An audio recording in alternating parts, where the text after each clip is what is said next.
bienvenue pour l'épisode... Attendez, laissez-moi compter. 1, 2, 3... Bah oui, l'épisode 12 de Newsgeek. Déjà?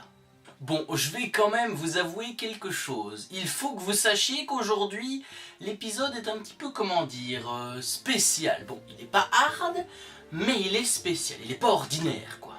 Car vous allez rire, oui, dernièrement, j'ai lu une théorie sur l'âne de Shrek qui à la fois m'a fait rire, mais à la fois m'a beaucoup attiré. Et je pense que vous en parlez en vidéo, bah, c'était une bonne idée. Et après tout, ici c'est moi le patron, je fais ce que je veux, d'accord? Bon, on y va. Alors bien sûr, selon cette théorie, notre petit bourriquet proviendrait d'une île que tous les enfants connaissent. Enfin, vous devez connaître ceux qui ont été enfants, et les adultes aussi.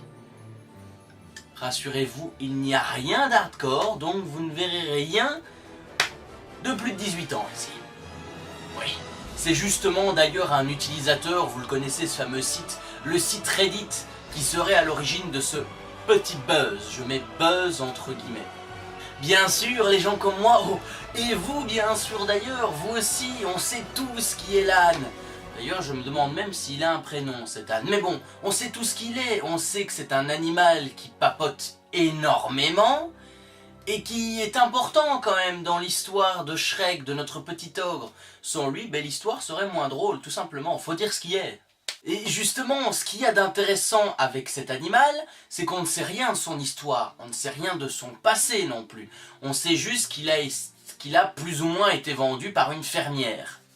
Et justement, c'est là l'intrigue, c'est là l'intrigue. Partons de ce point-là, de la vente par la fermière. Bon, il y a déjà le fait de la parole. Alors, je ne suis pas expert des animaux, mais un âne qui puisse parler, ben c'est quand même pas commun. Alors, la première question qu'on peut déjà se poser, c'est d'où est-ce qu'il a eu ce don de la parole? Alors justement, d'après donc l'auteur de cette théorie, ce don de la parole, eh bien, il l'aurait eu suite à son séjour sur une île. L'île des plaisirs, plus précisément. Vous voyez enfin où je veux en venir? Non? Bah, on va continuer alors. Alors, si je puis me permettre, si vos souvenirs, oh là là, le mot souvenir, par rapport à vos connaissances, voilà. Donc, si vous vous souvenez bien, l'île des plaisirs se trouve dans un dessin animé Disney, et vous le connaissez. Oui, il s'agit du dessin animé Pinocchio, vous avez bien entendu, Pinocchio. Alors bien sûr, ceux qui ont vu le Disney Pinocchio, cette île donnait justement l'occasion aux enfants de faire toutes les bêtises et toutes les farces qu'ils voulaient, ben, sans règles, hein, bien évidemment. Donc, ça c'est une première chose. Bon, et la suite on la connaît, donc les enfants sont tous changés en ânes, pour aller travailler dans des mines de sel comme esclaves ou faire autres activités dégradantes. Hein. Donc c'est quand même pas la joie, c'était la dèche comme on dit.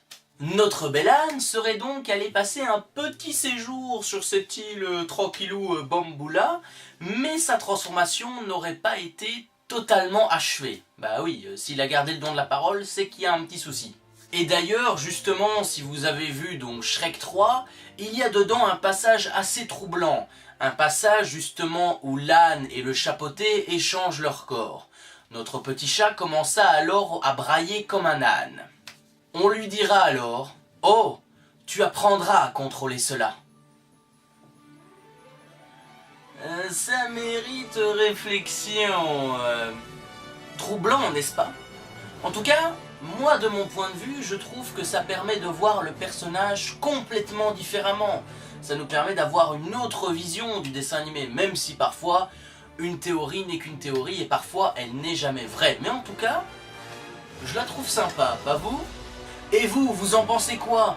Est-ce que vous pensez que l'âne de Shrek viendrait de l'île des plaisirs de Pinocchio? Est-ce que c'est possible? Dites-le moi dans les commentaires, j'aimerais bien avoir votre avis. Parce que même si parfois vous ne commentez jamais Newsgeek, eh bien cette fois-ci vous allez faire une exception. Je veux avoir vos avis, s'il vous plaît, pour la Saint-Valentin, pour moi.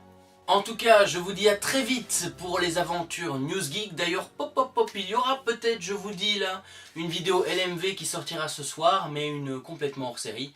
On en reparlera plus tard. En tout cas, moi je vous retrouve vendredi dans la Minute en Vrac pour un épisode à nouveau théorique. Et oui, hein, il va falloir réfléchir cette semaine sur 3 dessins animés de notre enfance. Donc, Je vous dis à vendredi, portez-vous bien, bonne fin de semaine, mangez bien, dormez bien, bref.